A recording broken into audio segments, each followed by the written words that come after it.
I feel it everywhere. The level of desperation. People are working multiple jobs. People are graduating college and they can't get a job, or they can't get into college because they can't afford it. You know, all of these things I think really do have an impact on us. So it's so easy to let ourselves go and get lost in social media because it's a distraction and it feels good. Yeah. So I think, I don't think it's, I'm not being judgmental when I say any of this. It's just like an observation and a reflection of what's happening in society. And you see how it all, for me, it all ties together. It all makes sense. Yeah, absolutely. How these things are happening. Yeah, we talk, I mean, social media comes up so much as one of the great, like, it's both a good and a bad thing. Yeah. It's such a double-edged sword. Yep. The way that it's allowed people in the adult industry to band together, like, you know, the Me Too movement. Yeah. And it's had its time in the adult industry as well. And now women can call out, you know, predatory directors and all of that and have other people come forward and they can like help each other out. But also too, exactly what you said, getting lost in Instagram and looking at these other people's facades of their life, because that's not what their life is actually like.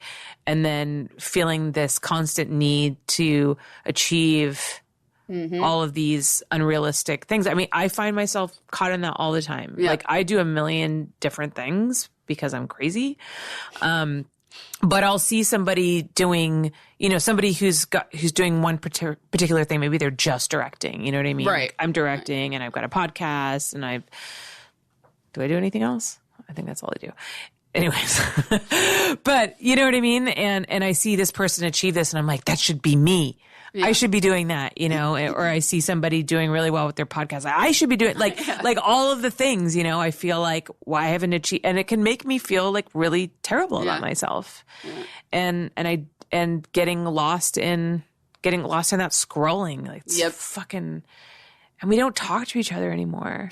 You know, like one of the great things about this podcast for me, one of the greatest gifts is sitting down with somebody and talking to them eye to eye for an hour without my phone distracting me, without checking my emails, without checking my text messages. Like, you know, I started this because I was in a place where I didn't know where my business was going. I had a really bad year and I was like, well, fuck it, I'll just try a podcast. But beyond the fact that it's been more successful than I imagined it would be, just the gift of giving me the opportunity to have conversations with interesting people, I feel is like, I'm so grateful for that. Yeah.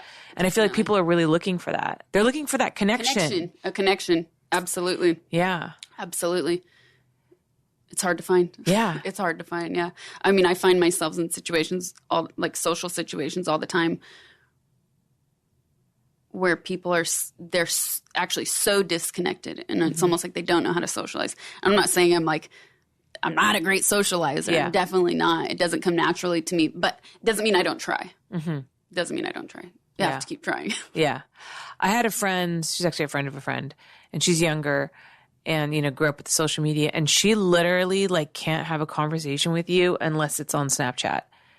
It's really bizarre. Like to talk to her and have a conversation with her one-on-one is like she can't look you in the eye. It's really strange. Yeah. It like has to be on Snapchat for you guys to talk. And then she can. It's not real. Yeah. It's not on the Snap. Right. Exactly. Whoa. And I fight that too. I mean, do you find that you struggle with that? You're like, I need to document this experience. Oh no. Absolutely. You're able to like be in it. Yeah. I understand that it's there and it's a necessity. So if I go to a show, I'll record a little bit of video, but then I'll put my phone away. That's my stomach growling. Sorry. Oh, it's okay. You didn't hear that. I try not to, actually. I purposefully try not to. And now I'm like, I carry a camera a lot though. So I actually find myself documenting other people more than myself. Right. But on camera, not on the phone. I actually try to like, especially during lunches or dinners, like that's a sacred time for me, in my opinion. Yes. Again, like you're saying here, like we're sitting here having a conversation without our phones. Like I feel the same way about eating with people. Like you need that in your life. And so sometimes, I understand like this is a funny moment. I should grab it. Yeah. And then boom, instantly put the phone away. Yeah. I just realized the irony also too of what I said about having this opportunity to sit down and have a conversation with somebody, because I am recording it. So people can watch it on their phones. Right. So I just, I recognize the irony of that statement. Yes, absolutely.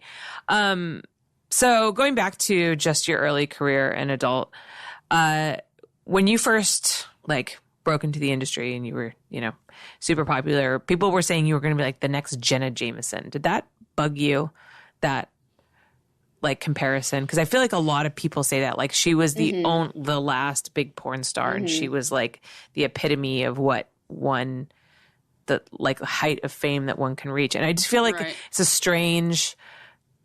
You're so different than her, right? And like the trajectory of your lives are so different, right? That I feel like that's kind of a stupid comparison to make. But did you hear that a lot? I did, and I felt like that was coming from people outside of the industry. Yeah, because people who don't know the industry, they're like, Jenna Jameson, that's the industry. She's everything that we think porn is. She's got big fake tits, she's got blonde hair, and she wears a lot of makeup. And that was the exact opposite of what opposite of you. What I was doing. Right.